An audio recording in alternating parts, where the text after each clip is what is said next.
ഇന്ന് പാലക്കാടൻ സ്പെഷ്യൽ വെണ്ടയ്ക്കപ്പുളിയാണ്. വെണ്ടയ്ക്കപ്പുളി പാലക്കാട് തന്നെ പലതരത്തിലുണ്ടാക്കും, 2 തരത്തിലുണ്ടാക്കും. ഇത് മെയിനായിട്ട് ഒന്ന് തേങ്ങ ഇട്ടിട്ടും ഒന്ന് തേങ്ങ ഇടാതെയും. ഞാൻ ഇന്നിവിടെ തേങ്ങ ഇട്ടിട്ടുള്ള വെണ്ടയ്ക്കപ്പുളിയാണ് ഉണ്ടാക്കുന്നത്. ചട്ടി ചൂടാവുന്ന സമയത്തിൽ കുറച്ച് വെളിച്ചെണ്ണ ഒഴിച്ച് കൊടുക്കുക. വെളിച്ചെണ്ണ ചൂടാവുമ്പോൾ അതിലേക്ക് ചെറിയ ഉള്ളി നേരാക്കിയതും അതുപോലെ വെണ്ടയ്ക്ക കഴുകി മുറിച്ചതും ഇട്ട് കൊടുത്ത് വെണ്ടയ്ക്കയുടെ വഴുവഴുപ്പൊന്ന് മാറുന്നത് വരെ ഒന്ന് വഴറ്റി കൊടുക്കുക. എന്നിട്ട് അതിലേക്ക് ഒരു തക്കാളി മുറിച്ചതിട്ട് കൊടുക്കുക. പിന്നെ പൊടികളായിട്ട് മഞ്ഞൾപ്പൊടി, മല്ലിപ്പൊടി, മുളക് പൊടി. മല്ലിപ്പൊടി കുറച്ച് കൂടുതലാണ് മുളക് പൊടിയെക്കാട്ടിലിടുക. പൊടികളുടെ പച്ചമണമൊക്കെ മാറണവരെ ഒന്ന് വഴറ്റിയ ശേഷം അതിലേക്ക് കുറച്ച് ചൂടുവെള്ളം ഒഴിച്ച് കൊടുക്കുക.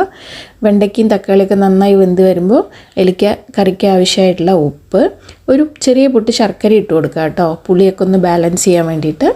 പിന്നെ പുളി ഒഴിച്ച് കൊടുക്കുക. പുളിയൊക്കെ നന്നായി തിളച്ച് വരുമ്പോൾ തേങ്ങ നല്ല മഷി പോലെ അരച്ചത് ഒഴിച്ചിട്ട് കടുക്, ചെറിയ ഉള്ളി, കറിവേപ്പില, വറ്റൽമുളക്, ഉലുവയൊക്കെ തളിച്ചു കൂട്ടുക. ഇത്രയേ ഉള്ളൂ. അപ്പോൾ അടിപൊളി വെണ്ടയ്ക്കപ്പുളി റെഡി.